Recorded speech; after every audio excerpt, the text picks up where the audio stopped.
Bienvenue dans Extramuros, le podcast qui met en lumière les plus belles réussites d'entreprise en région.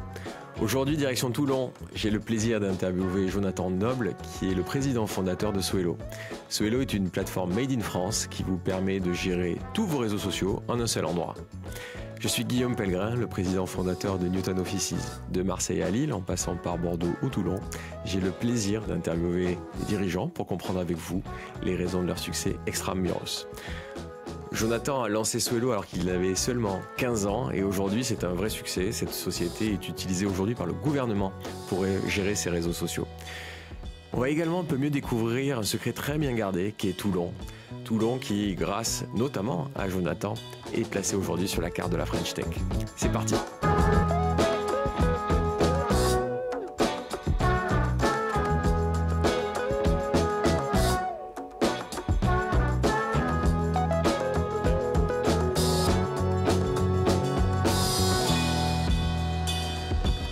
Bonjour Jonathan. Salut Guillaume.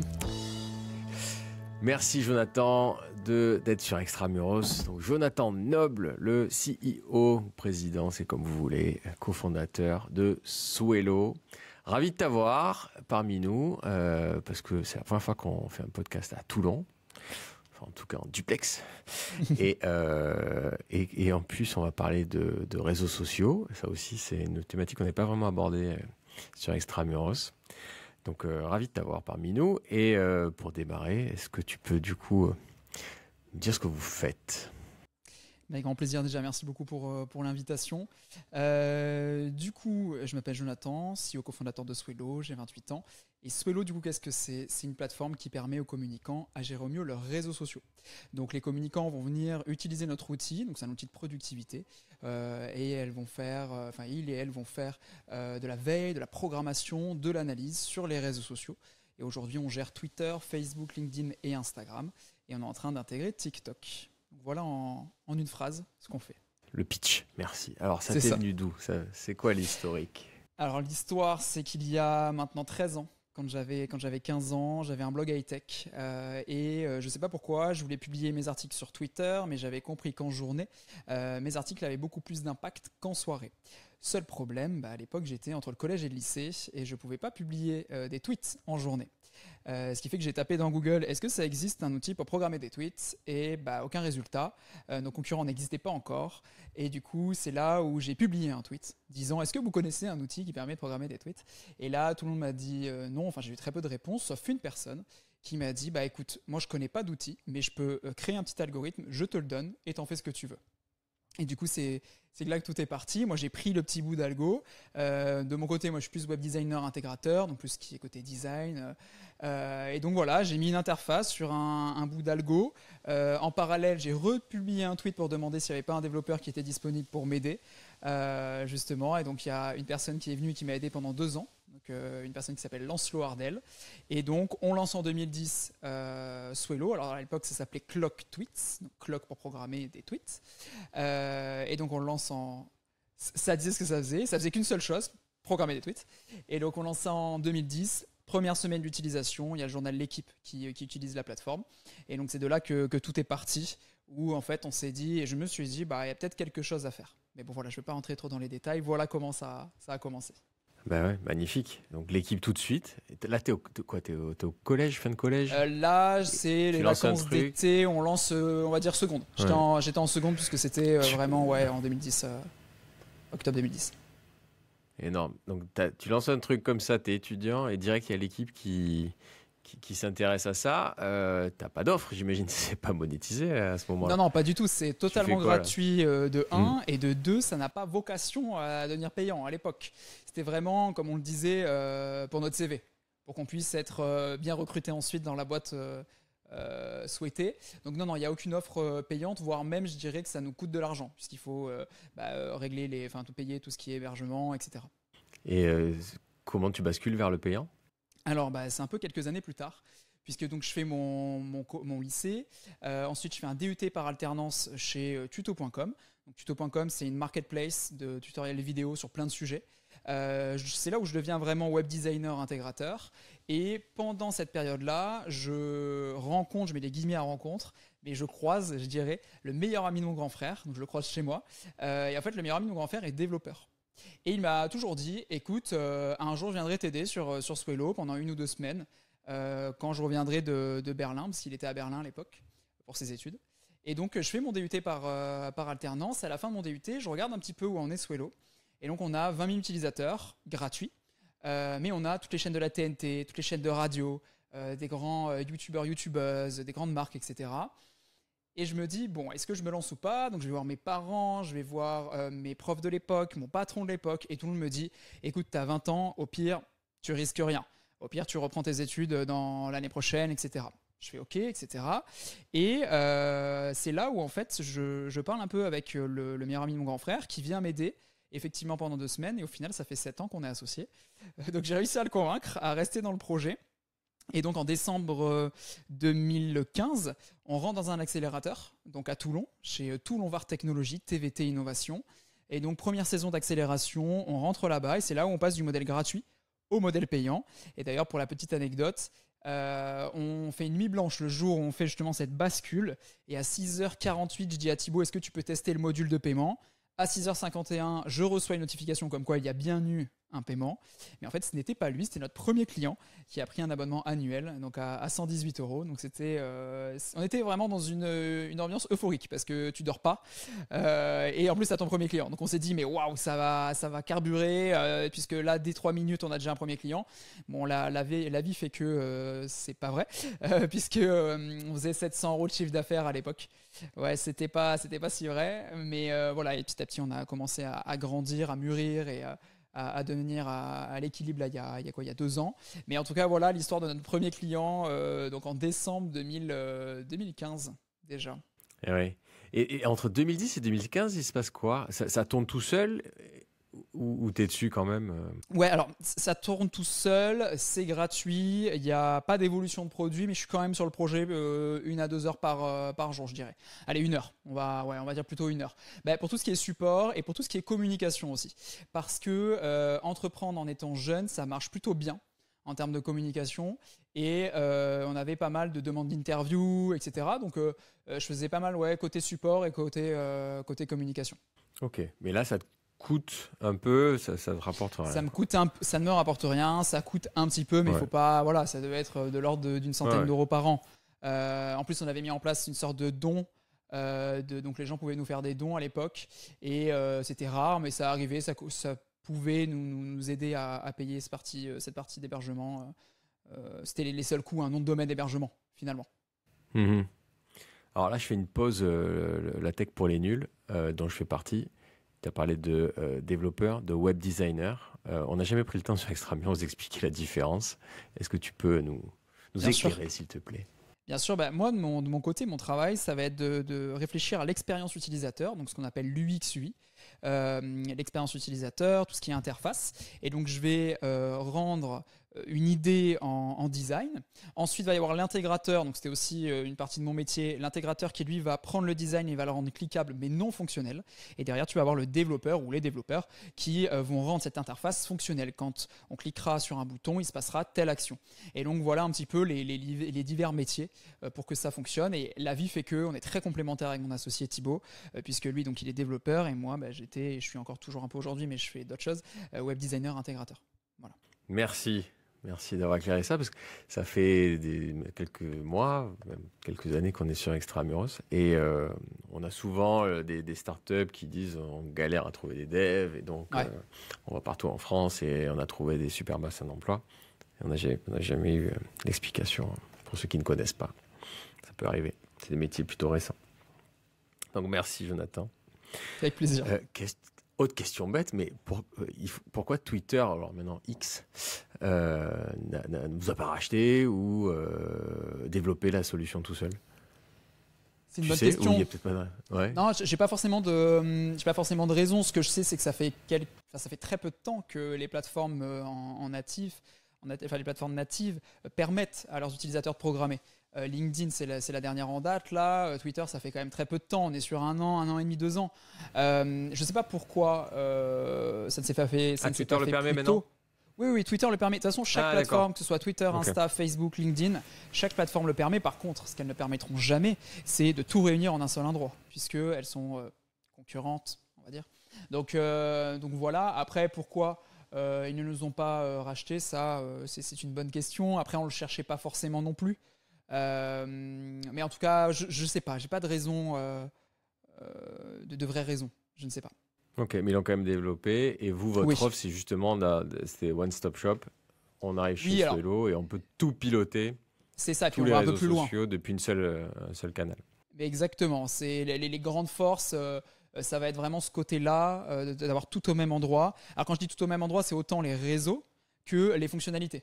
On a un éditeur d'images, on a un réducteur de liens, on a de la veille, de l'analyse, on a la programmation bien sûr, enfin la partie publication. Là bientôt de la modération aussi, modération de contenu. Et on a bien d'autres avantages, mais c'est vrai que voilà, ça fait partie effectivement de ce qui fait la différence. Alors là, les communicants se disent c'est génial, j'ai compris, mais ceux qui ne communiquent pas n'ont pas tout compris. Tu peux nous expliquer un peu plus, s'il te plaît?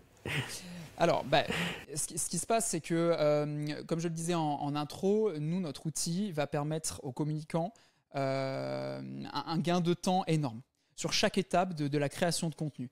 Donc, comme je le disais au niveau de la veille, ils vont avoir un dashboard avec de la curation de contenu, donc avec des articles, des posts sur les réseaux sociaux qui vont s'afficher en fonction de thématiques choisies. Je ne sais pas, nous par exemple, on travaille avec le digital. Toutes les 15 minutes, je peux savoir ce qui se passe sur le digital, les dernières nouveautés. De ce contenu-là, elles vont s'en inspirer, les communicants vont s'en inspirer, vont utiliser ce contenu-là pour le publier sur leur réseau. Alors, je ne vais pas rentrer dans les stratégies de communication, mais on pourrait se dire, par exemple, tous les lundis de chaque semaine, je vais créer un rendez-vous, la dernière news tech. Et donc, du coup, de ma veille, je vais prendre une news tech et je vais la publier. Sauf qu'aujourd'hui, en tant que communicant, on a 10 000 tâches et c'est un gain de temps énorme que de programmer son contenu. Programmer ce rendez-vous-là toujours à la même heure, etc. Ça marche très bien. Donc du coup, je prends ce contenu, je le programme par exemple en début de mois ou en fin de semaine pour la semaine d'avant, je ne sais pas, peu importe. Et donc je vais le programmer pour tous les lundis à 18h. Et une fois que ce contenu est publié, eh bien derrière, je vais regarder, une fois qu'il sera publié, ses retombées.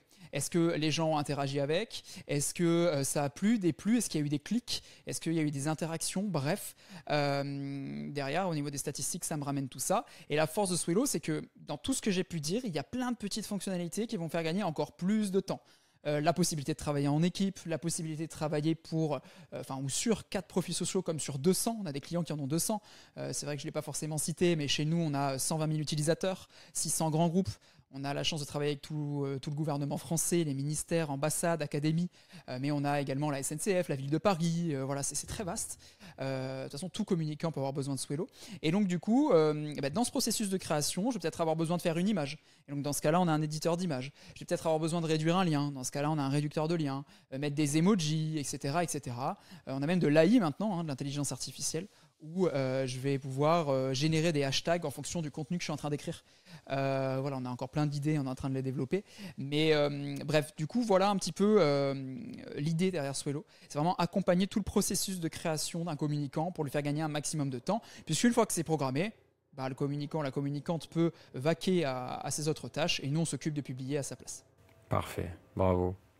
Tu as cité le gouvernement, je crois que c'est un de tes premiers gros clients. Tu peux nous raconter comment ça s'est fait?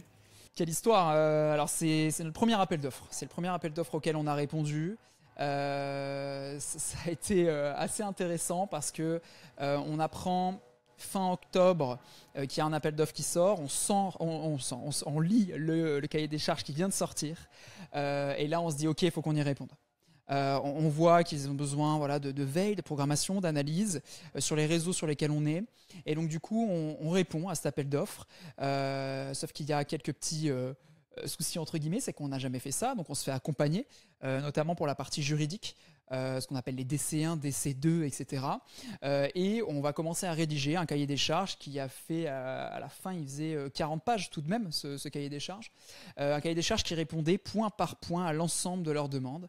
Et on avait 1 mois pour y répondre. Donc c'est très court en soi, 1 mois. On remplit ce cahier des charges, on l'envoie et là, on n'a plus qu'à attendre. Alors on avait en interne un petit slogan, c'est patience et sourire. On n'avait plus qu'à attendre et voilà, et avancer. Mais j'avoue qu'à l'époque, on était là en mode ça peut changer notre vie. Pourquoi ? Parce que si les prévisions en termes de budget, si les prévisions étaient justes, c'est comme si on faisait une levée de fonds chaque année, mais en chiffre d'affaires.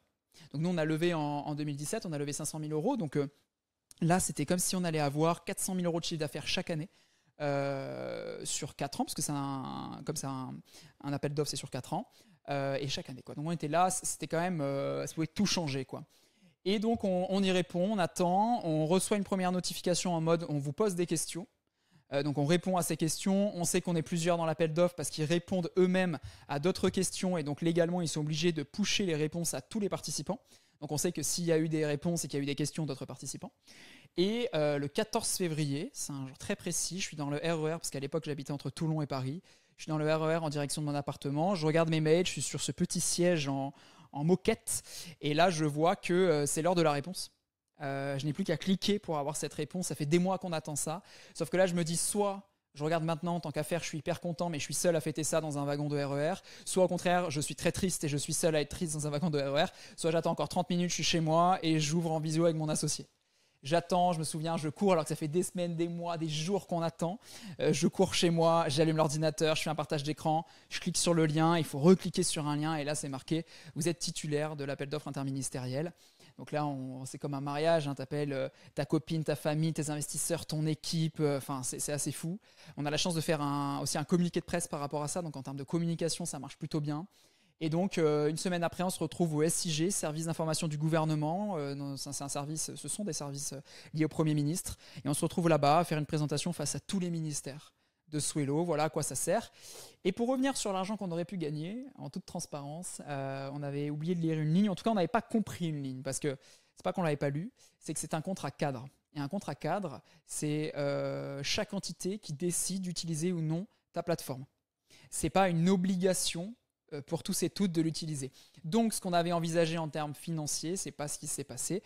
On a quand même la chance d'avoir un beau budget, mais c'est loin de ce qu'on avait imaginé. Maintenant, attention, ça nous a permis d'aller plus loin en termes de sécurité. On était déjà très loin, mais d'aller encore plus loin. On est aujourd'hui sur les serveurs les plus sécurisés en France, par exemple. On fait des audits de sécurité chaque année. On a un SOC, un service qui surveille H24, 7 jours sur 7, que tout se passe bien. Et en fait, le fait d'augmenter justement cette exigence en termes de sécurité, en termes de support, en termes de plateforme, ça nous a permis d'avoir bon nombre de nouveaux utilisateurs, des banques, des assurances, d'autres entités. Tu vois, on a pu gagner la ville de Paris, pareil avec un appel d'offres. On a la ville de Lille. On a énormément d'entités publiques, que ce soit des mairies, des départements, des régions, des CCI. En fait, on se rend compte qu'il y a une multitude de services publics. Et en termes de communication, ça nous a fait vraiment rayonner au niveau national.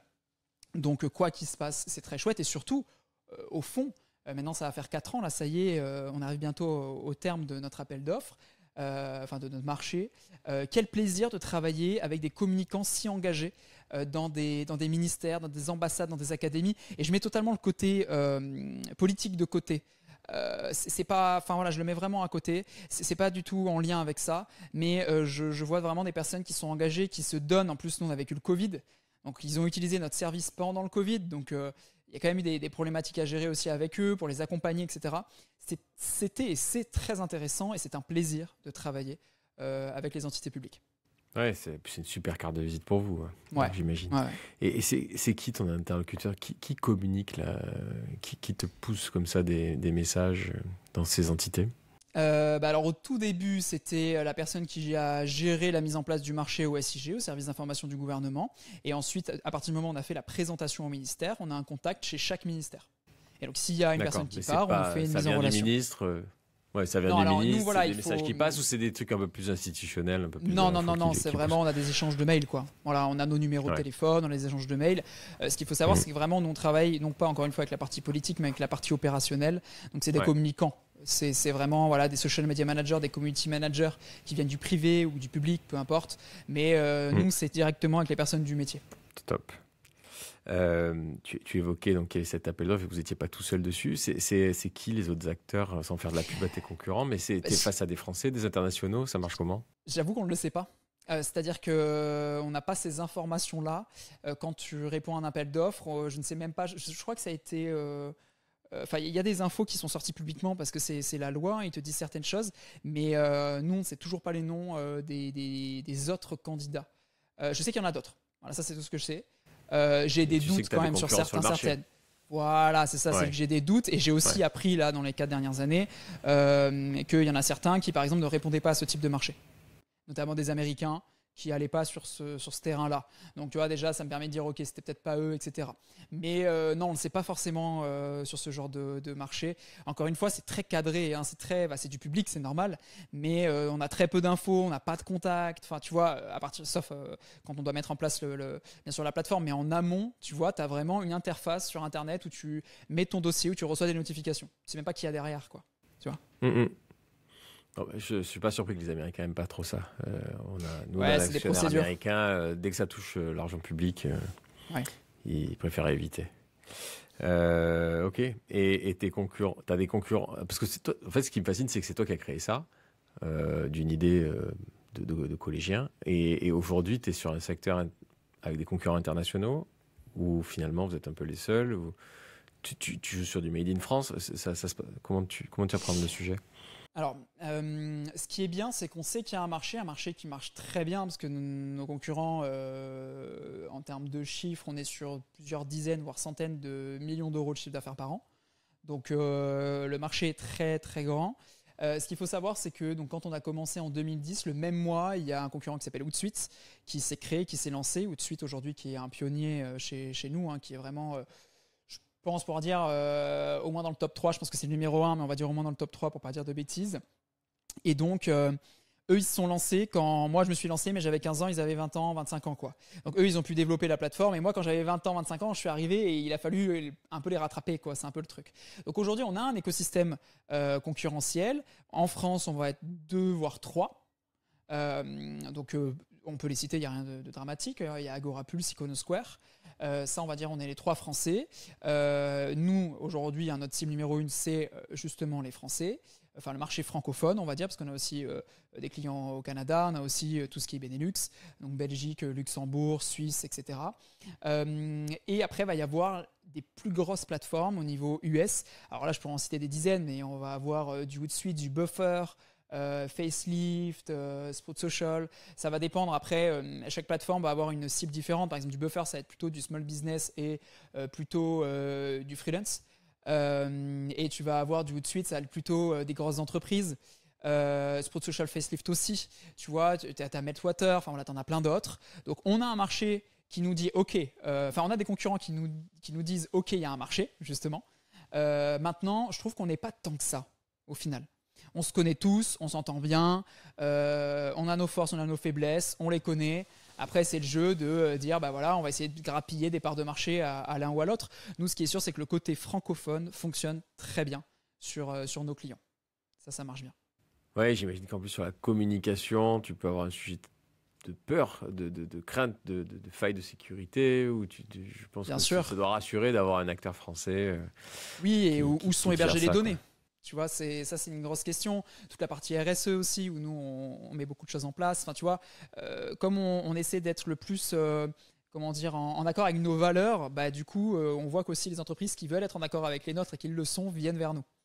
Donc, voilà, et c'est vrai que tout ce qui est sécurité, tout ce qui est RSE, etc., c'est des choses importantes. Tout ce qui est données aussi, on est très, très bien accompagné par notre DPO, qui va gérer toute la partie données, etc. C'est très intéressant. Ouais. Je disais dans la BD de Jean Covici récemment que le numérique, alors je vais peut-être dire une bêtise, mais il me semble que c'est bien ça, que je me rappelle bien, c'est que le numérique dans le monde pollue autant que la flotte mondiale de camions. Alors, je ne sais pas si la stat est vraie, mais ça ne m'étonnerait pas, en tout cas. Ça donne en tout cas une bonne image. C'est vrai que certains pensent qu'en utilisant un téléphone ou en envoyant un email, il ne se passe rien niveau écologie. Et en fait, ils ne savent pas quelle est l'infrastructure derrière. Ouais. On avait fait notamment un épisode avec Digital Realty qui fait des data centers. On avait évoqué ce sujet-là dans Extramuros. Mais c'est un vrai sujet, le numérique aussi, sur la consommation d'énergie. Et qui est souvent, en plus, si on parle d'Asie, au charbon, quoi, la source principale. Donc vous là-dessus, vous êtes attentif aussi. Et comment on n'est pas parfait. On n'est pas parfait. Non, alors, personne d'ailleurs. Ouais, voilà, personne n'est parfait. Ouais. Et d'ailleurs, qu'importe le sujet, on n'est pas parfait. Voilà, c'est une vérité. Maintenant, voilà, on essaie de travailler. On a des investisseurs aussi pour qui c'est très important.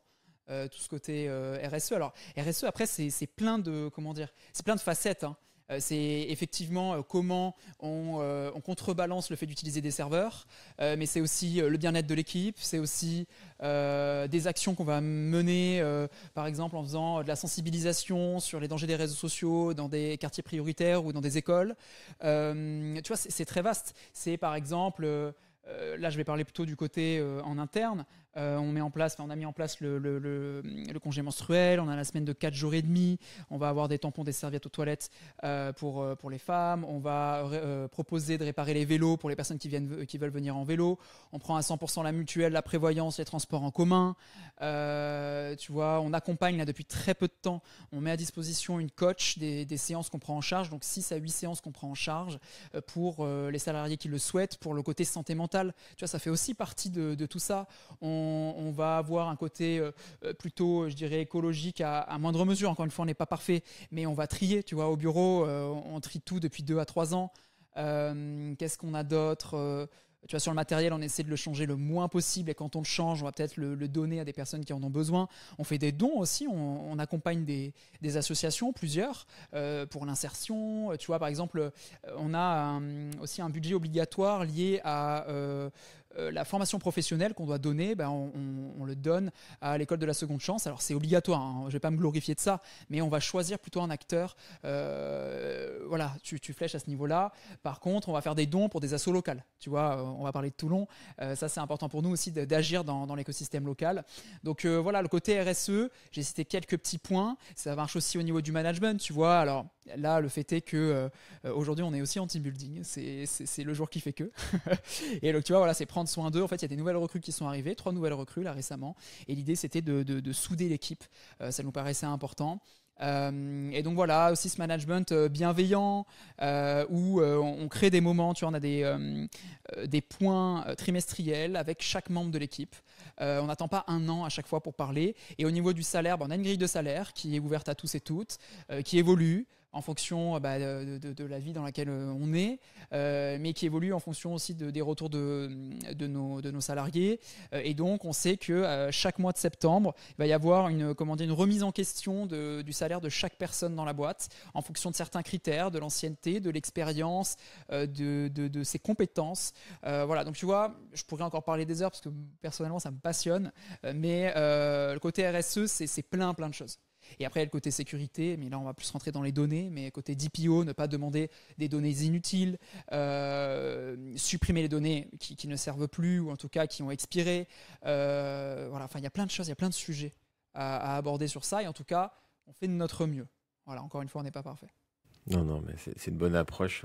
Personne ne l'est. Et ce qui est important, c'est de se mettre sur le bon chemin.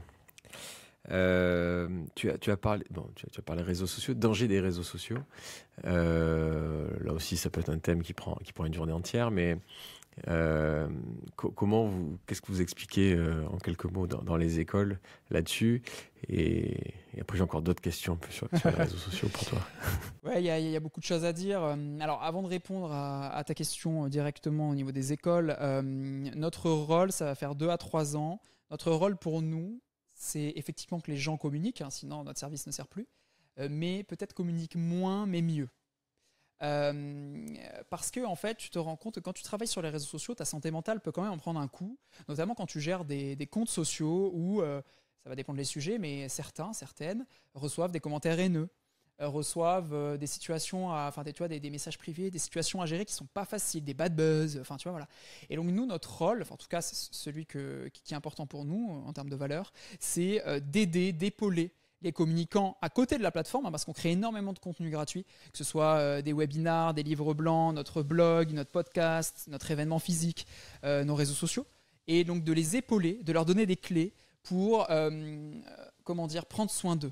Tu vois, et on est les premiers à le faire, mais on est toute la journée sur les réseaux sociaux, sur nos téléphones. Quand tu rentres, il faut essayer de moins y être. Parce qu'en fait, on y est tous, tu vois. Sauf que tu as déjà passé 5, 6, 7 heures sur les réseaux sociaux. Et en fonction de qui tu suis, en plus, c'est plutôt négatif. Enfin, ça peut être plus ou moins négatif en fonction des infos que tu lis. Enfin bref. Et donc, tu vois, et c'est aussi ce qu'on apprend à l'école, mais ça va dépendre aussi le niveau. La première chose, c'est prenez soin de vous et peut-être, tu vois, moi, depuis 2017, depuis qu'on a fait la levée de fonds, j'ai supprimé toutes mes notifications. La seule chose, c'est si tu m'appelles ou si tu m'envoies un message, un SMS. Tout le reste, il n'y a plus de notifications. Et quel bonheur, tu vois, de plus avoir de notifications. Parce que c'est moi qui décide quand est-ce que je vais aller voir telle ou telle application et pas l'inverse. Tu vois le truc? Donc, tu vois, il y a tout ce qui est droit à la déconnexion quand tu travailles. Et donc, tu vois, c'est plein de conseils comme ça qu'on donne petit à petit. Et après, en fonction du niveau, je disais là récemment, et d'ailleurs, il y a un reportage que je suis en train de regarder, je ne l'ai pas fini, qui est sur France Télévisions, me semble-t-il. Un reportage sur, alors c'est moins notre sujet aujourd'hui, mais je le partage quand même, sur quelles sont les conséquences des photos que nos parents publient de nous quand on est enfant. Et j'ai commencé à le regarder, j'ai pu regarder que la moitié, c'est très intéressant. Et ça permet de te remettre aussi en question de pourquoi tu le fais. Pourquoi tu montres aux autres des photos de ton bébé qui grandit. Et donc il y a plusieurs témoignages, et notamment le témoignage maintenant d'une ado, même d'une adulte, qui a eu pas mal de photos sur les réseaux sociaux et surtout pas mal d'infos perso. Elle disait par exemple, tout le monde sait quand est-ce que j'ai commencé à avoir mes règles. Et elle dit à quelqu'un qui m'a dit quelque chose par rapport à ça dans la rue, et tu fais waouh, attends, ça va beaucoup trop loin. Et en fait, parce que sa mère partageait sa vie de A à Z, dès qu'elle avait un problème, dès qu'elle avait une victoire, et elle n'avait pas le choix en fait sur le truc. Donc bref, il y a pas mal de sujets. Donc ça, c'est un sujet qui peut être intéressant à aborder. Et moi, le sujet quand même qui me semble très important quand on va dans des écoles, c'est le côté harcèlement. Alors je vais te dire, je pense que j'ai eu la chance de ne pas avoir eu les réseaux sociaux quand j'étais au collège. Ce qui fait que déjà le harcèlement c'est très grave et il faut essayer de tout faire pour le contrer. Mais quand tu le vis au collège, déjà c'est dur. Si en plus quand tu rentres chez toi tu le vis sur les réseaux sociaux, alors là, et c'est ce que certaines vivent aujourd'hui, c'est horrible. Et c'est vrai qu'à l'époque, effectivement, on pouvait se faire harceler quand tu étais à l'école, au collège. Mais quand tu rentrais, tu avais quand même cette barrière-là qui arrivait. Et donc voilà, on parle déjà du harcèlement, qu'il ne faut pas le faire, etc., d'essayer d'expliquer tout ça, mais surtout que ça existe, et on l'a vu encore dernièrement, tristement, mais que ça existe, que le harcèlement lié aux réseaux sociaux, c'est vrai en fait. Et les plateformes essaient, je dis bien essaient parce que c'est très compliqué, et des fois certaines, à mes yeux, ne réagissent pas assez tôt, mais bon, je ne suis pas derrière et c'est pas moi qui fais la loi. Et d'ailleurs, même des fois, la loi ne peut rien faire contre des gens américains. Mais bon, bref. Mais c'est dramatique, quoi. Les réseaux sociaux, ça peut te faire des dégâts. Tu vois, donc voilà. Donc nous, on va avoir ce discours-là aussi. Du danger santé mentale, du danger par rapport au harcèlement, du danger, voilà, il y en a plein finalement. Et il y a aussi beaucoup de côtés positifs. Attention, là on rentre un peu dans un truc où c'est un peu négatif. C'est comme un outil en fait. C'est un outil. Tu peux Exactement. bien l'utiliser pour planter des clous ou te faire très très mal ou faire très mal. Donc c'est un outil. Ouais. Exactement. Tu conseilles quoi quand quelqu'un se fait harceler? C'est au-delà de la prévention, en curatif, c'est quoi? C'est sort de ses réseaux sociaux parce qu'il vaut mieux pas savoir déjà là, quand j'y pense, il n'y a pas de vraie bonne réponse. Mais... Non, il n'y a pas de vraie bonne réponse. Et puis je pense que des spécialistes répondraient mieux que moi. Là, dans le cas que tu cites, il faut déjà que les personnes s'en rendent compte. Alors quand je dis les personnes, c'est les parents, tu vois. Parce que quand tu le sais, tu peux agir. Mais des fois et souvent, des enfants se font harceler et tu le sais pas forcément, tu vois. Tu t'en rends pas forcément compte. Mais moi j'ai déjà pu vivre et entendre, et j'étais au lycée, des personnes qui disaient à d'autres d'aller se suicider, tu vois. Et il y a rien c'est dramatique, quoi. Et il faut que la personne en parle. Mais le problème, c'est comment faire pour que la personne se sente assez en confiance pour en parler à des adultes ou alors à d'autres copains, copines, tu vois. Donc, j'ai pas forcément de conseils. Alors, si tu es conscient de la chose et que tu sais que tu te fais harceler, machin, voilà, il faut en parler autour. Des fois, et même souvent, le harcèlement peut être puni par la loi, donc tu peux aller porter plainte. Et tout couper, bien sûr. Et à la fois... Là, en le disant, je me dis, mais pourquoi ce serait à la victime? Tu sais, c'est comme là ce qui vient de passer par rapport à l'école, où avant, c'était à la victime de changer d'établissement, maintenant c'est à l'harceleur. L'harceleur peut changer d'établissement. Tu vois, c'est un peu pareil. Pourquoi c'est à la victime? Ce serait à la victime de se dire, moi je pars parce que... Non, c'est à l'autre d'arrêter, tu vois.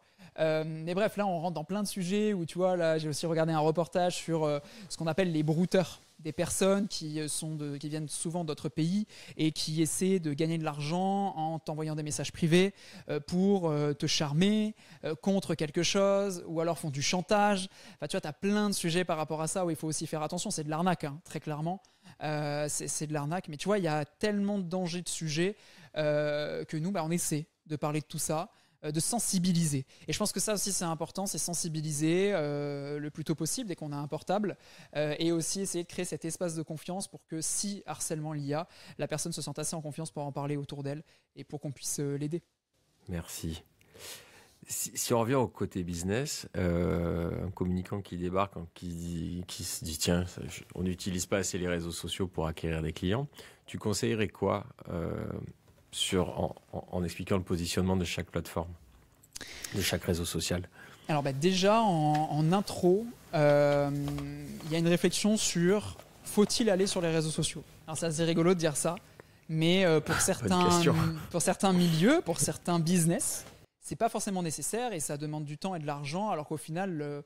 je ne sais plus à qui je parlais, si je me souviens maintenant. C'était en Corse, un magasin corse plutôt local qui vendait des produits locaux. Je ne sais pas pourquoi on en vient à parler de réseaux sociaux. Et lui, il me dit, mais en fait, les 500 € que je mets par mois dans un ou une community manager, je les mets dans une publicité radio et ça me rapporte beaucoup plus de clients. Bon, je peux l'entendre, je peux l'entendre. En tout cas, si le choix est d'aller sur les réseaux sociaux, une autre question qu'il faut se poser, c'est sur quels réseaux sociaux faut-il aller? Parce que chaque réseau social a ses codes et a ses cibles surtout. Parce que si tu vas sur un Facebook ou sur un LinkedIn, c'est pas du tout pareil, quoi. Donc LinkedIn, je vais plutôt dire ça va être du B2B, ça va être du pro, mais il faut pas oublier que derrière tout B2B, il y a un B2C. Donc B2B, c'est business to business, donc plutôt des entreprises. B2C, ça va plutôt être customer, donc on va dire client finalement. Et donc il faut juste pas oublier que derrière tout B2B, il y a un B2C. Donc sur LinkedIn, pourquoi pas aussi avoir des services, des produits B2C. Pourquoi pas? On voit d'ailleurs que l'influence commence à arriver petit à petit. Il y a encore 2 ans, il n'y avait pas d'influenceurs LinkedIn, de prescripteurs. Je dirais aujourd'hui, l'influence arrive vraiment sur LinkedIn. Sur du Twitter, moi je vois beaucoup donc c'est de l'instantanéité, plutôt de journalistes, de dirigeants, de personnes qui ont besoin d'avoir de communiquer de manière très large. Mais par exemple pour un business plutôt local, à Twitter, pas forcément. Pas forcément ce que je conseillerais. Facebook, je pourrais en parler aussi des heures, est-ce que c'est encore un réseau social? Mais bref, dans le sens où avant on pouvait être visible sans payer.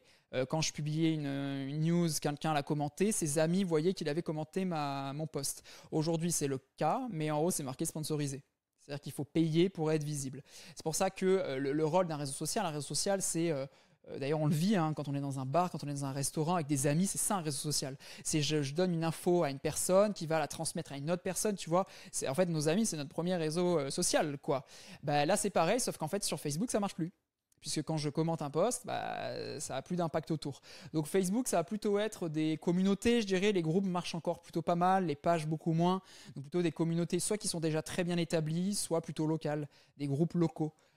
Sur des petites surfaces. Alors, l'avantage d'Insta et de Facebook, c'est que leur système de publicité marche très bien et tu peux faire une pub sur un rayon de 10 km autour de ton business, de ton bâtiment, enfin, pas de ton bâtiment, mais de l'endroit où tu travailles. Donc, bon, ça peut être pertinent en fonction de ton marché, en fonction de ton business.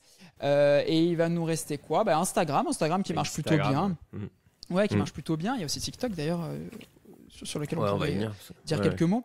Mais Insta qui marche plutôt bien encore aujourd'hui. Les stories marchent bien, les posts sont moins visibles en ce moment. Mais là, ça va plutôt être pour du business à peu près général. C'est pas que du local, mais ça va plutôt être toutes les entreprises qui vont fonctionner avec beaucoup de visuels. Attention, c'est pas parce que vous avez un service que vous pouvez pas communiquer. Sur Insta, on en est la preuve. Par contre, nous, nos axes qui marchent bien, c'est apport de valeur, c'est donc avec de l'apprentissage, ce qu'on a pu dire précédemment, un peu de divertissement et la vie de l'équipe. Donc on essaie de partager notre quotidien, on fait du divertissement avec des mèmes un peu qui font rire et beaucoup d'apport de valeur. Et au final, on vend très peu notre plateforme, mais nos cibles nous voient au moins une fois par jour, quel que soit le canal. Donc c'est ça qui est notre objectif. Et TikTok, avant le confinement, on disait mais oui, mais la cible est très jeune. Après le confinement, tout a changé. On est sur totalement l'inverse. Il y a plus de gens de plus de 20 ans que de moins de 20 ans sur TikTok. C'est une stat que TikTok nous a donnée. Donc tout change. TikTok, c'est un réseau social qui reste addictif, comme les autres réseaux, mais encore plus, j'ai l'impression. Pour autant, ils font de temps en temps des petites pubs en mode « il est l'heure de quitter TikTok, ça fait longtemps que vous êtes dessus, etc. » Bon, c'est déjà de la prévention, mais bref. TikTok, écoute, pareil, je pense que ça peut marcher pour tout type de business. Je vois surtout beaucoup de petits business qui explosent grâce à ça. Parce qu'ils ou elles vont se filmer en train de produire quelque chose en crochet, ça dépend de ton business, mais suivre comment fonctionne la production de tes t-shirts, de tes savons, tu vois, et ça peut cartonner. Et j'ai déjà vu vraiment des entreprises qui ont commencé sur TikTok et qui aujourd'hui cartonnent, quoi. Donc voilà, mais chaque réseau social a ses codes et a ses cibles, il faut bien le choisir pour gagner du temps. Et regarder aussi où sont allés tes concurrents. Ça marche bien aussi. Moi, c'est là où j'ai pris un coup de vieux, c'est que TikTok, j'ai décroché. Voilà. Après, moi, il y a d'autres réseaux. Mentale, j'essaie d'éviter aussi. Voilà. Il y en a d'autres qui pointent le bout de leur nez, parce qu'en général, quand les jeunes voient que les plus vieux sont sur le réseau, c'est que c'est has-been et qu'il faut se tourner vers ailleurs. Ouais, c'est ce qui s'est passé pour Facebook où à l'époque c'était les plus jeunes et les parents sont arrivés, tout le monde est parti. Et notamment sur TikTok, là sur Insta, sur TikTok. Alors on a d'autres réseaux, hein. On peut citer Biril. Biril qui se place comme l'anti-Instagram. J'ai jamais entendu parler. Biril, qu'est-ce que c'est? Eh ben, je pense en plus qu'on pourra pas ça be comme être réel, quoi. En anglais, be real. Okay. Et donc en gros, le contraire de Second Life. Ouais. Peut-être. J'avoue que je connais pas forcément. Là, pour le coup, t'es un vrai avatar. Non, mais tu vois. Ah oui, pardon, excuse-moi. Alors si, je l'ai. Ah oui. C'est le contraire. Alors là, c'est l'anti-Instagram. Ce sont des Français qui ont créé ça et ça cartonne partout dans le monde. Déjà très content d'avoir un réseau social français. Le concept, c'est tu as une notif une fois par jour et tu peux te prendre en photo. Et donc tu te prends en photo toi et aussi ce que tu vois en face. Et donc, tu es censé être le plus naturel possible. Tu as une notif, tac, tu prends en photo. Maintenant, tu peux en prendre jusqu'à 3 par jour si tu respectes le bon horaire. Alors après, on peut se poser la question de oui, mais du coup, il y a une notif, donc ça te pousse à utiliser le réseau social. Bon, voilà, il y a quand même une discussion par rapport à ça. Mais en tout cas, ça se place comme l'anti-Instagram parce que pas le droit au filtre, pas le droit de prévoir quelque chose. Tu vois, c'est de l'instantané. On y va, tac, on se prend en photo devant, derrière. Et c'est assez rigolo. Et ça marche plutôt bien. D'accord. Ok. Je suis largué. Donc le délire, c'est que tu vois quelqu'un à qui tu te mets en contact, voir où il est à midi, quoi. Ouais, voilà, par exemple, et tu vois à la fois ce qu'il voit, à la fois comment lui ou elle est. Et je pense aussi à un autre réseau qui s'appelle Thread, lancé par Instagram, mais interdit en Europe, qui était là pour concurrencer Twitter, enfin X. Donc voilà, tu as quand même plein de réseaux qui arrivent. Alors ça a fait un gros boom la première semaine pour Threads. Malheureusement, malheureusement ou heureusement, ça a été interdit en France et en Europe par rapport au RGPD, par rapport aux données. Et depuis, ça n'est pas revenu. Mais il y a des réseaux qui apparaissent et qui disparaissent. Tu vois, Clubhouse, un réseau social plutôt de room audio, qui pendant le confinement a explosé en France. On a commencé à tous se revoir. Plus personne n'est dessus en France. Par contre, ça cartonne dans d'autres pays. Mais en France, ça ne fonctionne plus trop. Ok, bon ben merci. Elon Musk a racheté Twitter, ça s'appelle X maintenant. Ça change quelque chose pour vous? Ouais, ça change beaucoup de choses pour nous. D'une part, en termes de valeur, être en accord avec une personne qui, de l'extérieur, fait ce qu'il veut quand il en a envie, sans trop y réfléchir, ça me pose un peu des soucis. Et surtout, devoir lui donner des milliers, voire des dizaines de milliers d'euros par mois, ça me pose un autre souci. En fait, du jour au lendemain, donc Elon Musk arrive, du jour au lendemain, on a ce qu'on appelle une API. C'est le lien entre nos clients, nous et le réseau social. On a cet accès API depuis 13 ans gratuitement. Et du jour au lendemain, Elon Musk nous supprime cet accès à nous et à tous nos concurrents et à toutes les plateformes. Et dit maintenant, ce sera 40 000 euros par mois pour l'avoir au lieu de 0 euros. Alors, alors même j'irai plus loin, c'est 42 000 $. Pourquoi 42 ? Parce que c'est Elon Musk, chiffre universel, et qu'il adore faire des blagues. Ça aurait pu être 17, comme ça aurait pu être 15, comme ça aurait pu être 2 euros. Non, ça a été 42 000. Alors depuis, il a créé une autre offre à 5 000 $, une autre offre à 100 $, qui te permet d'avoir des paliers. Mais c'est vrai qu'on ne l'a pas très bien vécu dans le sens où ça devait arriver, si on le savait, en mai. Et début avril, sans prévenir, il a tout coupé. Donc moi, en plus, à ce moment-là, j'étais en vacances, j'avais pas mon ordinateur, j'étais vraiment très loin de tout ça. De toute façon, dès que je pars en vacances, il se passe quelque chose. Et du coup, bam, ça arrive. Et tu es là, tu fais OK, qu'est-ce qu'on va faire? Donc on a dû couper Twitter pendant quelques temps. Alors, surtout les statistiques, pas forcément la partie publication.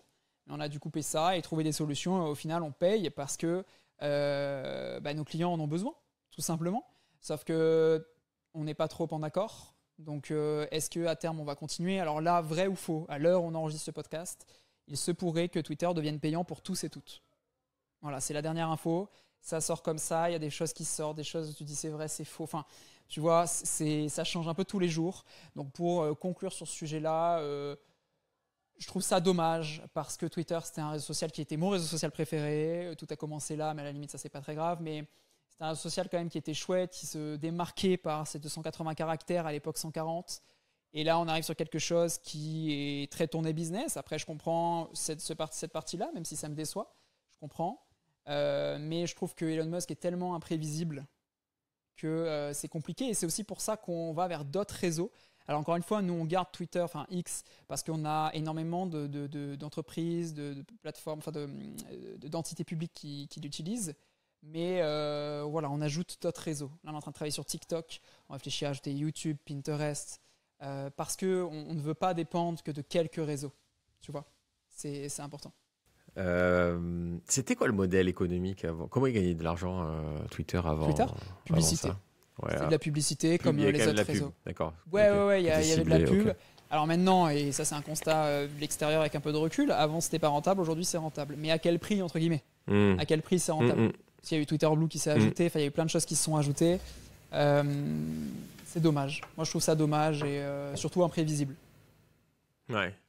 Mais bon. Il y a le thème autour des réseaux sociaux, on l'avait vu avec Trump, de la manipulation des opinions. Et ça a été le cas aussi quand Twitter avait sorti Trump de l'interdit de poster, de savoir quel est on a la question qui se pose avec le harcèlement aussi, à quel point le réseau social doit être vraiment le curateur de ce qui se dit sur la plateforme. Ça évolue, ça. Qu'est-ce que tu perçois dans ces derniers temps? En termes de harcèlement, je trouve que ça évolue pas tant que ça. Encore récemment, il y a eu ce qu'on appelle le GP Explorer. C'est un événement organisé par un des plus gros, voire le plus gros youtubeur français qui s'appelle Squeezie. Donc c'est un circuit de F4, je crois, F3 ou F4, je sais plus, enfin en tout cas de formule, enfin de voiture. Et donc c'est un circuit avec des youtubeurs, voilà, qui font ce circuit-là. Et il y a une youtubeuse le jour de la course qui a généré un accident sans le vouloir, bien entendu, c'est ce qu'on appelle un accident. Ça peut arriver à tout le monde. Et en fait, sur Twitter, elle s'est faite harceler, très clairement. Harcelée, je pense, pour le dire en toute franchise, et c'est ce que j'ai lu et c'est ce qu'elle a dit. D'une part parce que les gens lui disaient bah, t'as fait une erreur, t'as pris des risques, machin et tout. Oui, bon après c'est une course, ça aurait pu arriver à tout le monde. Et d'autre part parce que c'est une femme, et ça c'est dramatique. Décidément on parle de sujets profonds aujourd'hui, j'aime bien. Mais c'est dramatique parce que on en arrive encore à ça, quoi. C'est quand même fou, et sur Twitter on ne peut rien faire à part quand les autres youtubeurs prennent la parole en disant mais arrêtez, quoi. Enfin, vous êtes fous, quoi. Ça n'a pas de sens, quoi. Par contre, sur la désinformation, Twitter a mis un outil en place qui est plutôt cool, où en gros, n'importe qui de Twitter, donc un autre utilisateur, je pense qu'il faut être Twitter Blue, donc il faut être abonné à Twitter, peut rajouter une note en dessous d'un propos ou d'un tweet qui a été publié. Ce qui fait que, par exemple, j'ai une grosse bêtise, quelqu'un d'autre peut me contrer en citant plusieurs sources, en mode « il a tort parce que ta. » Et les autres peuvent voter pour dire « c'est vrai, ça c'est vrai. » Et ça, je trouve ça bien. Et d'ailleurs, Elon Musk en a déjà fait les frais, puisque en fonction de ce qu'il publie, il y a d'autres personnes qui le contrent. Et ça, je trouve que c'est très intéressant. Après, il faut bien l'utiliser, mais pour l'instant, c'est bien utilisé. Je trouve ça très intéressant. Et moi, ça fait longtemps que je suis plus sur Facebook, mais on reprochait à Facebook de te conforter dans tes idées, même si elles sont fausses, où l'algo va te repousser des trucs parfois énormes, mais dans lesquels tu as envie de croire, des choses que tu as envie d'entendre. C'est une réalité, c'est toujours le cas. Alors, je ne peux pas l'affirmer parce que je ne l'ai pas vu, vécu. Par contre, ce qui est sûr, c'est que, et là je pense notamment à TikTok, quand tu consommes un type de contenu, l'algo va faire en sorte de te proposer du contenu similaire. Donc si tu consommes du contenu complotiste, j'en sais rien, pour rester sur le sujet, bah, il va te proposer ce même contenu. Et du coup, tu vas rester un peu dans tes idées. Tu vas pas avoir cette ouverture d'esprit ou en tout cas cet autre contenu qui pourrait t'amener à un autre angle si tu vas pas le chercher toi-même. Donc, il est fort probable que ce soit le cas sur d'autres réseaux, en tout cas les réseaux qui ont des algos. Maintenant, je n'ai pas tous les éléments, donc je ne veux pas dire de bêtises, mais il me semble avoir vu que depuis peu, une loi est passée au niveau soit en France, soit en Europe, et le retour au feed chronologique doit être... justement, le feed chronologique est de retour sur les réseaux sociaux. Alors qu'avant, c'est l'algo qui te pushait du contenu, alors que là, c'est les dernières infos qui s'affichent. Donc il n'y a plus ce côté... Voilà, c'est ça, il y a plus ce côté, bien sûr, il y a les gens que tu suis, hein, ça c'est toi qui as fait l'action, mais il y a plus ce côté, je te push du contenu qui peut le plus te plaire, tu vois. Je sais que c'est revenu ça sur LinkedIn et il me semble que c'est revenu sur d'autres réseaux. Donc c'est pour ça que je me demande si c'est pas une loi qui est passée, mais à vérifier, j'ai peur de dire des bêtises. Ce qui te poussera à être connecté tout le temps, comme ça tu loupes rien, quoi. C'est le faux mot. Dernière question racoleuse, après on parle de Toulon. Il y a cette rumeur qui dit que si tu parles devant ton téléphone d'un sujet, je sais pas, Toulon, si tu parles de Toulon tout le temps, tu vas avoir Facebook ou je sais pas lequel qui va te sortir le billet d'avion pour aller de Paris à Toulon, ou de train, soyons plus écolo, pour aller à Toulon. C'est vrai ou c'est faux ce truc? J'avoue que je me pose aussi la question, c'est peut-être presque dramatique. Je suis désolé parce que je voudrais quand même que les gens continuent sur les réseaux sociaux avec Swelo. Je me pose aussi la question dans le sens où ça m'est arrivé dernièrement, où j'ai eu des publicités en lien avec des sujets sur lesquels j'avais pu parler. Maintenant, je pense aussi qu'il faut être réaliste et j'ai fait des recherches sur les réseaux sociaux et j'ai fait des recherches sur mon navigateur aussi au sujet de ces sujets-là, que ce soit un voyage, que ce soit un produit. Donc, est-ce que c'est parce que le téléphone, entre guillemets, nous écoute ou est-ce que c'est juste parce qu'il y a des cookies et que j'ai fait une recherche? Je miserai plus sur le second. Je pense pas. Moi, de mon côté, je ne pense pas que les téléphones, qu'on nous écoute. Tu vois, je pense pas. Je pense juste que c'est des recherches et que avec les cookies, ça fait le boulot. C'est déjà bien. Enfin, c'est très performant. Voilà. Après, peut-être qu'encore une fois, je dis des bêtises, mais aujourd'hui, je ne pense pas. Non. En tout cas, peut-être qu'on pourrait être écouté ou observé, parce qu'il y en a qui cachent aussi la caméra de l'ordi. Mais en fait, on n'est pas hyper intéressant. Non. Alors bon, ça c'est un autre sujet, mais après peut-être qu'un chef d'État pourrait être plus sensible. Après, en termes de sécurité, nous par exemple sur nos ordi, on a tous le cache caméra. Tu vois, c'est au cas où, même si, comme tu l'as dit, on n'est pas très intéressant. Mais après, ça c'est parce qu'on fait aussi des formations de sécurité en interne, sur tout type de sujet, et ça en fait partie aussi, le côté physique. Tu vois, c'est pas parce qu'on travaille sur Internet, je sais pas, demain, quelqu'un, ça me rend fou par exemple, je suis dans le train et je vois un ordi qui reste allumé alors que la personne est allée aux toilettes. Alors quand je dis allumé, c'est la session allumée, hein, c'est-à-dire qu'on voit tout. Et ça m'arrive des fois de voir des très grands groupes, de voir des gens qui... Tu envoies un email là? Non, je suis pas comme ça. Mais tu sais, tu te dis, c'est un peu le b.a.-ba, tu vois, tu sais pas qui y a derrière toi, tu sais pas ce qui peut se passer. C'est compliqué de laisser un ordi allumé comme ça dans le train.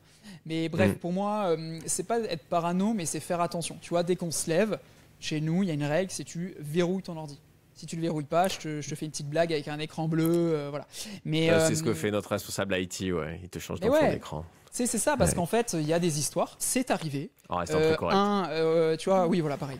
Il y a une personne qui faisait le ménage dans un bureau qui est arrivée et qui a connecté une clé USB, qui a récupéré des infos et qui est parti. Tu vois, donc ça peut arriver. Il y a des histoires qui existent. Et pour autant, ça peut être contré de manière très simple. Nous, on a un truc où tu mets ta souris en haut à gauche, ça te le met en veille dans l'ordinateur. Ton cache caméra qui est toujours fermé. Tu vois, un Mac, ouais. C'est ça, parce que j'ai un Mac, voilà, mais ça marche aussi sur Windows ou Linux, on a des Linux. T'as d'autres fonctionnalités, ça ne marche pas de la même façon, mais t'as d'autres trucs. Bref, pour moi, la sécurité, c'est autant sur Internet, ne pas cliquer sur des liens dans tes mails, faire attention à ce que tu consultes, etc., mais aussi en physique. C'est très important.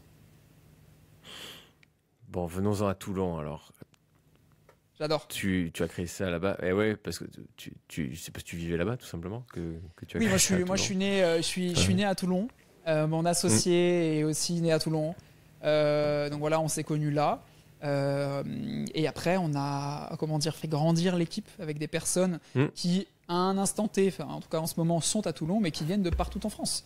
On a des personnes de Lille, de Besançon, de Lyon, de Paris. C'est très vaste. Aujourd'hui, on est 14. Et l'équipe vient de partout. Et d'accord, parce que tu n'avais pas les viviers sur place parce que tu voulais que tout le monde soit au même endroit. Alors, il y a plein de choses et à la fois, à l'heure où je te parle de ce sujet-là, tout est en train d'évoluer aussi avec mon associé à ce niveau-là, mais on a créé une boîte pour être physiquement avec notre équipe. Alors quand je dis physiquement, c'est pas tous les jours. On fait la semaine de 4 jours et demi, donc on termine le vendredi à 13h, mais on fait quand même 35 heures. Et on fait également du télétravail. Tu vois, on va avoir 2 jours de télétravail par semaine. Le Covid est arrivé, à l'époque c'était 1 jour. Le Covid est arrivé, on est passé à 2 jours. Il y en a qui en font plus, il y en a qui vont potentiellement partir pendant 1 mois en télétravail. Tu vois, faire du télétravail en soi, ça ne nous gêne pas. Par contre, créer cet esprit d'équipe, être ensemble, créer des souvenirs, rigoler, tu vois, on joue aux jeux de société tous les midis, ça c'est important pour nous. Maintenant, c'est en train d'évoluer. Pourquoi ? Parce que on essaie de trouver tous dans la boîte cet équilibre pro-perso. Et des fois, l'équilibre perso passe par je veux acheter une maison. Et malheureusement, dans le sud, c'est pas forcément possible. Donc, j'ai envie de partir peut-être à un autre endroit. Et donc là, aujourd'hui, on a cet élément de dire on veut que tout le monde soit là. Peut-être que demain, ça changera. Je laisse la porte ouverte. Je sais pas encore aujourd'hui vers où on va aller. Mais c'est vrai que ce côté physique reste quand même important pour nous. Mais il y a quand même un vivier à Toulon et généralement, on les a tous recrutés parce qu'ils sont arrivés à un moment donné à Toulon. On ne les a pas fait venir de ces villes pour nous. Alors, il y a certains cas, si, mais c'est très rare. C'est très rare. Ouais. Ça a eu un impact d'être à Toulon, un impact positif, négatif ou pas d'impact Alors, vous êtes dans la tech, vous êtes à Toulon et tout va bien. Ça a des impacts positifs, des impacts négatifs. Je commence par le négatif parce que c'est le même sujet, le recrutement. Aujourd'hui, c'est quand même pas si facile de recruter alors que ce soit junior, médium, senior, sur certains postes clés. En communication, on a énormément de personnes. Tu vois, sur le côté développeur, ça va être un peu plus compliqué. Côté business développeur, donc commerciaux, c'est encore plus compliqué. Et designer, alors là, c'est très très compliqué. Enfin, UX, UI. Maintenant, côté positif, je pense qu'on a levé des fonds parce qu'on était à Toulon. Parce qu'il y avait moins de projets que dans notre ville. Alors bien sûr qu'il y a moins d'opportunités de lever des fonds, puisqu'il y a moins de fonds. Mais c'est vrai que je pense qu'on a eu cette chance-là. C'est à l'instant où on en avait besoin. On a pitché devant VBA, VAR Business Angels, et ils ont répondu présent. Alors parmi nos investisseurs, on a encore aujourd'hui des investisseurs parisiens, notamment Guillaume Passaglia, qui a fondé le site VDM, Videmerde, qui aujourd'hui a ComeUp, ancien 5 euros. Donc voilà, on a quand même des investisseurs parisiens, mais sinon c'est plutôt du local, notamment Olbia Invest, qui est un fonds d'investissement basé à Hyères, à côté de Toulon. On a des business angels aussi, enfin bref. Ça a quand même ses côtés positifs, le fait d'être à Toulon. Et je pense, encore une fois, notamment sur ce côté levée de fonds, accompagnement. Et aussi, on nous met beaucoup en avant parce qu'il y a d'autres startups, il y a d'autres boîtes, mais moins que dans d'autres villes. Donc, c'est quand même un avantage, je trouve. Alors, on ne va pas aller jusqu'à la star locale, mais voilà, tu sors de l'eau plus vite. Ouais, si, on le sait. Et voilà.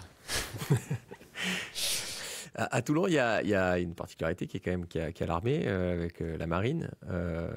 Est-ce que ça a un impact positif sur vous ou pas du tout ? Alors sur nous directement, nous Swelo non, mais tout ce qui est cybersécurité, tout ce qui est armée, enfin marine, ça a un impact sur la création de boîtes en lien avec ces sujets-là. Tu vois, il y a des accélérateurs qui vont être vraiment orientés vers ces sujets-là. Donc il y a beaucoup plus de boîtes liées à tout ce qui est militaire, tout ce qui est cybersécurité, qui vont se créer là-bas, défense de manière générale, qui vont avoir tendance à se créer dans notre coin. Après, il y a d'autres thématiques, bien sûr, mais oui, ça a un impact à ce niveau-là. Mais nous, après, directement, ça n'a pas forcément d'impact. Non, ok, clair. Du coup, on pense à Toulon, on pense au rugby. Toi, c'est pas ton truc, hein, c'est ça ? Alors c'est vrai que c'est pas mon truc, mais c'est pas le sport. Tu fais quoi pour profiter du VAR, du coup ? Déjà, on a la chance d'être à 200-300 mètres du port, donc on a la chance d'avoir la mer, les plages qui sont à 15-20 minutes de là où on travaille. Donc tu vois, alors ça fait longtemps qu'on l'a plus fait, mais il y a une période où on allait courir en fin de journée jusqu'à la plage et revenir, c'est quand même un grand plaisir. On a le soleil. C'est rigolo à dire, mais c'est vrai que par rapport à d'autres villes, on a énormément de soleil.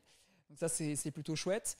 Après, moi, à titre individuel, je fais en sport, course à pied, tir à l'arc, badminton. Et voilà, chacun au bureau fait un sport différent et c'est aussi ça qui est très chouette. Et d'ailleurs, on partage ces passions-là via ce qu'on appelle des Swelobbies.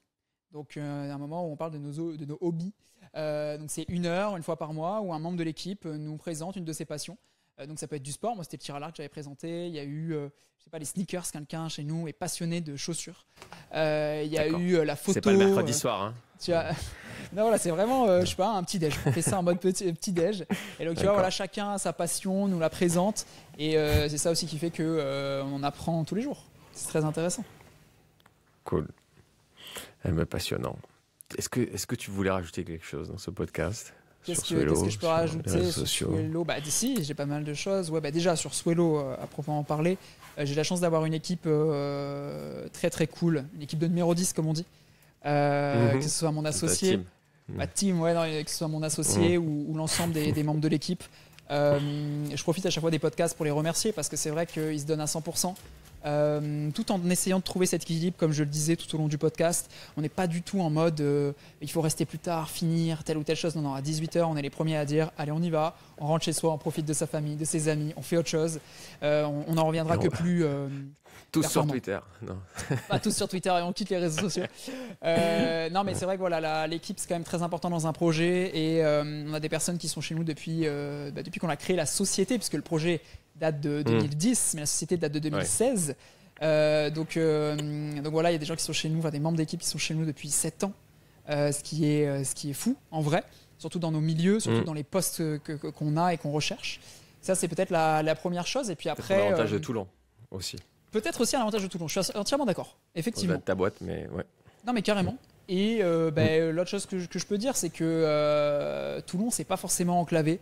On a déjà des personnes qui ont pu nous le dire. À l'époque, c'était le CEO de l'époque de Twitter, il y a 7 ans, qui nous disait mais Toulon, c'est enclavé, il va falloir venir à Paris. Alors, il avait raison quand même sur un certain point, c'est qu'à partir du moment où je suis arrivé à Paris, on a pu travailler avec TF1, on a pu travailler avec Disney, on a pu travailler avec le gouvernement, ce qui aurait peut-être pris plus de temps dans le sud, mais on a aussi la fibre dans le sud, on a 4 heures de train de Paris, et aujourd'hui j'y vais beaucoup moins à Paris et ça marche tout autant. Donc voilà, Toulon, ça reste quand même une ville qui se renouvelle. Là, je parle vraiment en termes d'architecture, de rues, de propositions. Voilà, la ville vraiment se renouvelle. Il y a plein de projets pour justement cette belle ville. Mais tout comme des villes que je côtoie aussi pas mal, comme Nice. Tu vois, Nice, c'est une très belle ville où il y a beaucoup d'entrepreneuriat aussi, de très belles boîtes. Paris, moi j'aime beaucoup. Aix-Marseille, tu vois, on a quand même dans le sud, Aix-Marseille, Toulon, Nice, des choses qui fonctionnent bien. Et d'ailleurs, un point que je voulais aborder, c'est l'événement qu'on a créé, qui va être renouvelé pour une 2e année, qui s'appelle les Swelo Days. C'est l'événement dédié aux social media, où on essaie de ramener justement entre 300 et 500 communicants chaque année dans le sud. L'année dernière, c'était à l'Opéra de Toulon. Il y avait TikTok, Meta, Universal Pictures Monde, Combini, Myriad, Alexandre Calvez, Laura Hanoun. Et donc voilà, on était là pendant une journée à l'Opéra de Toulon avec 340 communicants et on parlait réseaux sociaux. Et cette année, alors ça devait être là dans quelques semaines, malheureusement, le lieu a eu un problème, donc on a dû reporter au 31 mai 2024. Mais l'idée, c'est que Toulon devienne la capitale des réseaux sociaux. Et donc le fait de créer cet événement-là, c'est de ramener des personnes de partout en France, justement pendant 24 heures, 48 heures à Toulon, et aussi plus, on fait à chaque fois cet événement le vendredi pour que les personnes puissent rester le week-end et découvrir un petit peu la région, parce que c'est vraiment une belle région. Et d'ailleurs, je rajouterai, tout à l'heure on disait qu'on est peut-être plus soutenu en termes d'investisseurs, mais on est aussi beaucoup soutenu au niveau de la métropole, au niveau de la mairie, de la ville, et c'est aussi ça, l'avantage d'être à Toulon. C'est qu'ils sont pour, justement, qu'on crée des choses et ils nous soutiennent. Donc voilà ce que je peux dire. Toulon, c'est un endroit chouette. C'est pas le seul en France. On a la chance d'avoir un très beau pays, mais c'est un endroit très très chouette.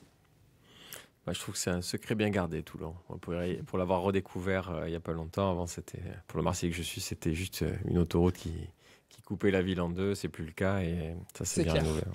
Ouais, carrément. Merci. J'ai bien noté que tu avais remercié tes équipes. J'en profite pour remercier Mathieu et Jules, qui m'accompagnent sur ce podcast depuis le début aussi. Et à très bientôt. Merci, Jonathan. Merci à toi, merci à vous.